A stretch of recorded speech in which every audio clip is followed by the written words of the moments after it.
Welcome everybody to Wrestler's Pit. I'm Nick. With me is B.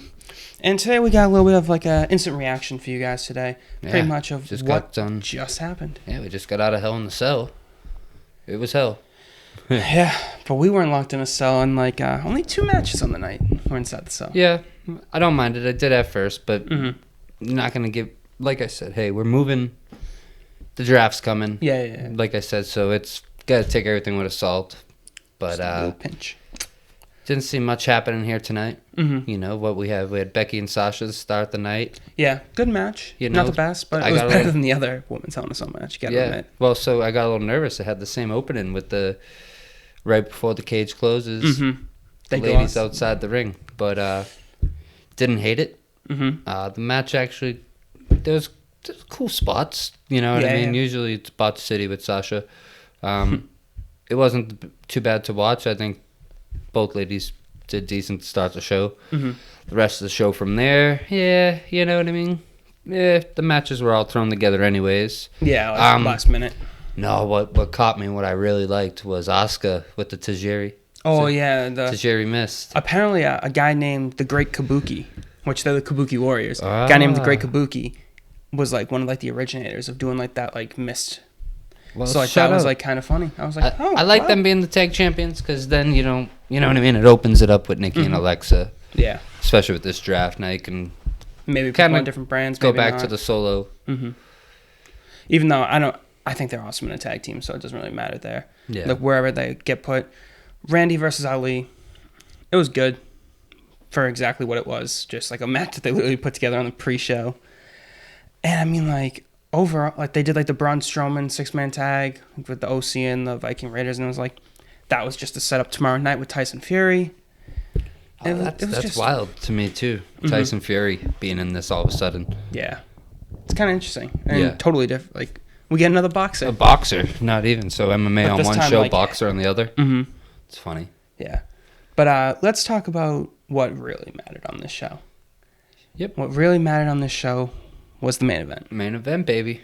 And I mean, so let's crowd's furious right now. As we know, Twitter's blowing up. It's so bad. Still blowing up when people are hearing this, but relax. People are hurting right now. People are hurting. Yeah, they need a heal.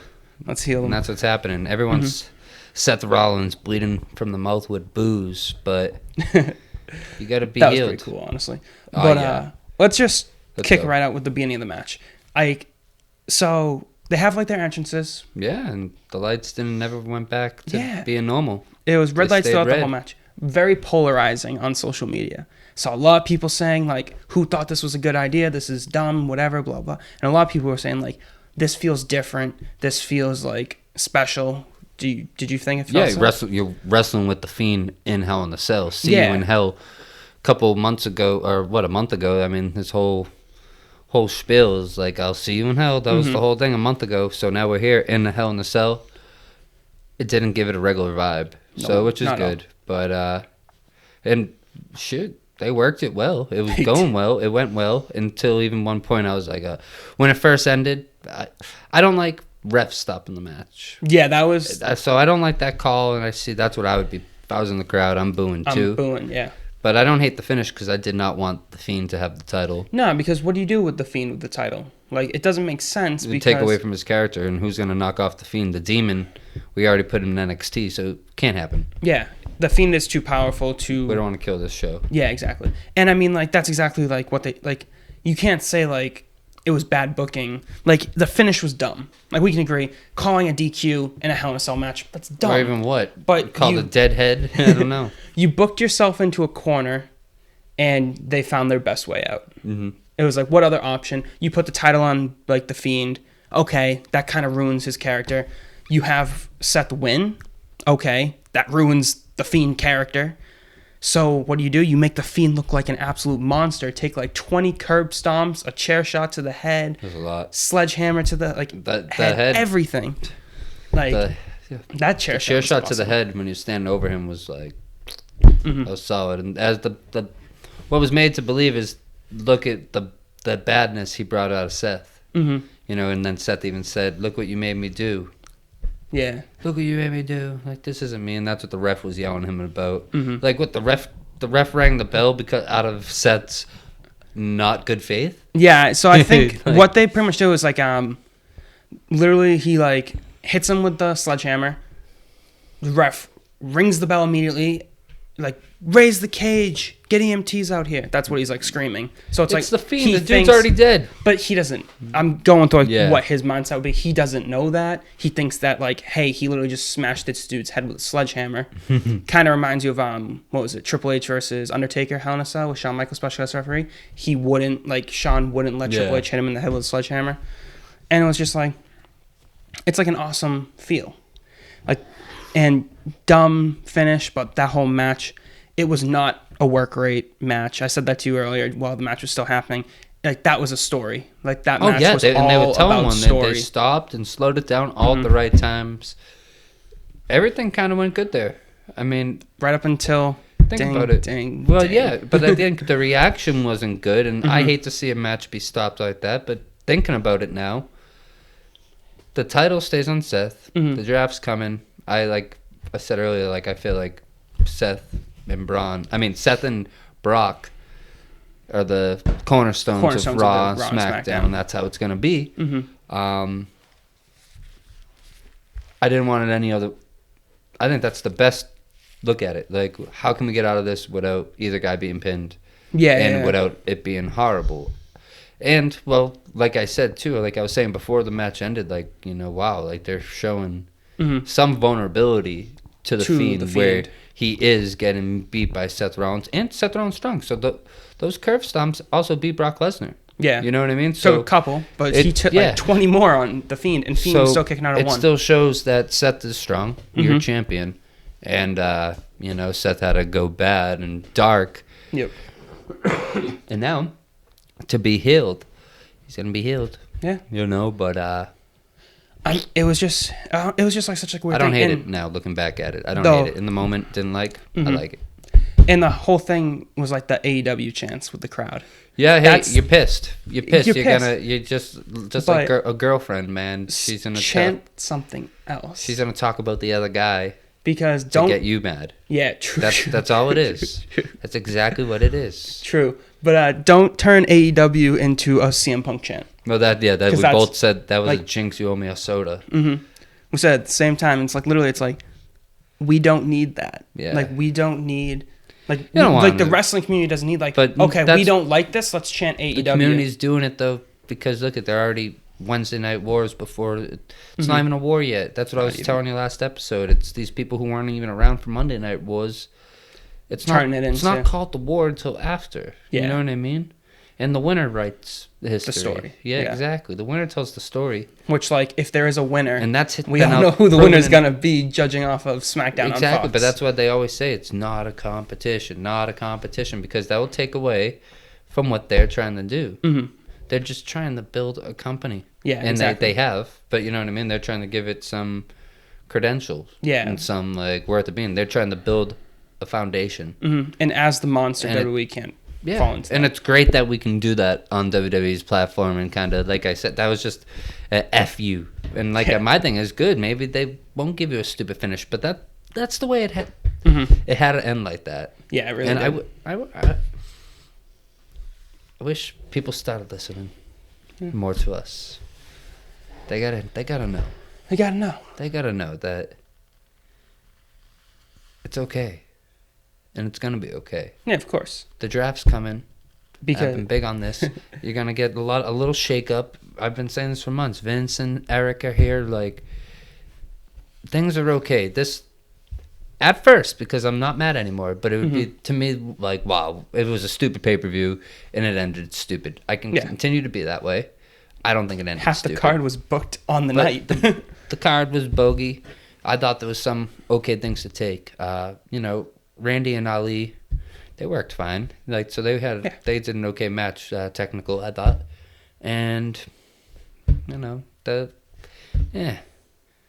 But I don't hate overall, it. The finish, that match, the red light, that's enough to make up for it. The spots are good. And like I said, looking back at it, I'm sure we'll rewatch it. That, like, it was telling a story. And the way that story ended, and then he rose up. Yep. Mandible Claw. We got blood at the ending. And that's like the thing. It was like the finish of the match was dumb. the finish of the show. Yeah, good. Was good. And I accept the finish of the match because what else did we get? What else were you gonna do? Mm-hmm. What else were you gonna do? And you keep Seth. Like the draft is coming. Yeah. And you're not gonna put the thing on the Fiend that's effed up. Yeah. Because then you're gonna be what? All those wrestlers are gonna have to lose to him. Yeah. No one's even strong enough to even be that. Brock would get squashed by him. Like, come on. It wouldn't even it wouldn't. It wouldn't work. It wouldn't work at this point. That wouldn't make sense to me. Mm-hmm. So it makes sense. Like, you have to build him, and now that you got yourself out of this booking corner, now you have to continue to build him like you were doing with Finn Balor, make him absolutely dominant, and build somebody else. Please not Braun Strowman or Brock Lesnar or Roman Reigns. Build somebody else to eventually beat him. Because you got to build him like Brock Lesnar. Like, Brock Lesnar didn't lose for 3 years. Like, I don't want to see The Fiend lose for maybe not 3 years, but a long, WrestleMania, he shouldn't lose at WrestleMania. Have to go and keep back. It going. He can't be around all the time. That's the thing. He has to be like a part-timer. And I'm totally fine with that. As long as we get Firefly Funhouse at least every other week. Because it's a draw. The Fiend is a draw. So, no, 100%. You need that. But I don't want to see him wrestle on Raw. I don't want to see him cut a promo in the ring, and that's what's going to happen as the Universal Champion, because he doesn't have a mouthpiece like Paul Heyman, that Brock had. So you just got to do something different, mix it up a bit. And that's what they're... trying to think who, What, to talk for him? No, who would even be next opponents? I mean, Seth. Gonna be Seth for a little bit now, we know. Or even... Possibly not. They might be on different shows come Friday. Yeah. You're right. But whoever is his next opponent, you're right. It's got to be a 3-minute match, dominant performance. And honestly, I feel like the next opponent would be I don't even know. It would be cool to see a legend, because it's Crown Jewel, probably his next show. But I don't even want to see him at Crown Jewel, honestly. But I don't know, someone like Halloween. No, I don't want to say Shinsuke. But someone a upper mid-carder. Maybe Samoa Joe, when he's healthy. That would be an interesting one down the line. Maybe not the next opponent.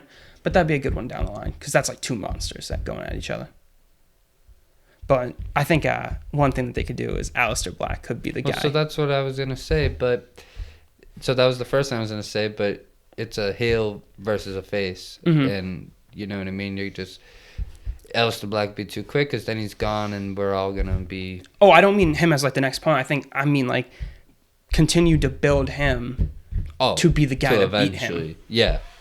You would need some darkness. You need someone dark to fight fire. You know what I mean? But that's Kane and Undertaker. Way down the line. So yeah, this character shouldn't be touched for a little while, and it needed to end like this tonight for that to happen, because I would have been more upset if it finished with Seth winning in another way. Yeah, exactly. The crowd's chanting bullshit, whatever. But it's would you have rather seen Seth win? Second it was, and then I realized... Because you would have been way more upset and if you Seth was realize winning. What they did there. Mm-hmm. Yeah.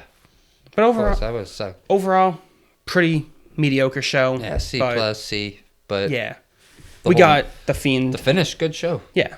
Opening, hey, finish of the show was good. Cell, last on the Cell.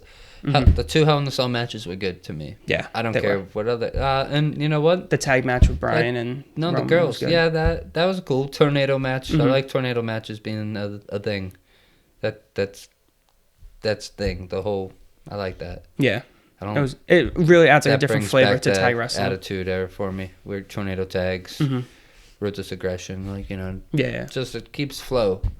Not, you know what I mean? Because it almost feels like a fatal 4-way. Crawling, roping. Mm-hmm. It's just constant boom, boom. Motion. And it's a tag. It's a, tag team. And shit. Secondly, the Warriors, the ladies. I like that finish. Them winning was awesome. Yeah, the wasn't expecting it. And, because I was like, oh, they just booked it. They're not going to switch the titles. They switched the titles on us. I was surprised. Oh, and quick little move. Accelerating plans. Now I'm kind of looking forward to this week. Yeah. Let's go. We got Raw last show at the end of the week. Yep, Raw's last show with both brands technically, because SmackDown starts the draft. Even though I'm sure both brands will be on SmackDown too, but we'll start to split up the rosters, and it's gonna be really cool to see. First of all, how they do the draft. Yeah. And also who's gonna be on what show, and maybe we're gonna have a little bit of a mock draft out for some people. Yeah, so stay tuned. Stay tuned. Check out our Instagram at Restless DDT Pit. will be with us on that, I believe. I believe so. Shout out to DDT Lounge too on Instagram. And thank you guys for joining us for this instant reaction to Hell in a Cell. It's a good night. Yes, it was. Well, it has been a good night. Yeah, and the show wasn't necessarily good, but it's been a good night for us. Yes. So, thank you guys for joining us. Hurt, heal, one love. See you guys. Thanks very much for watching. Like, comment, and subscribe down below to us here on YouTube. Follow us on Instagram and Twitter at Restless Pit. One love. See you guys.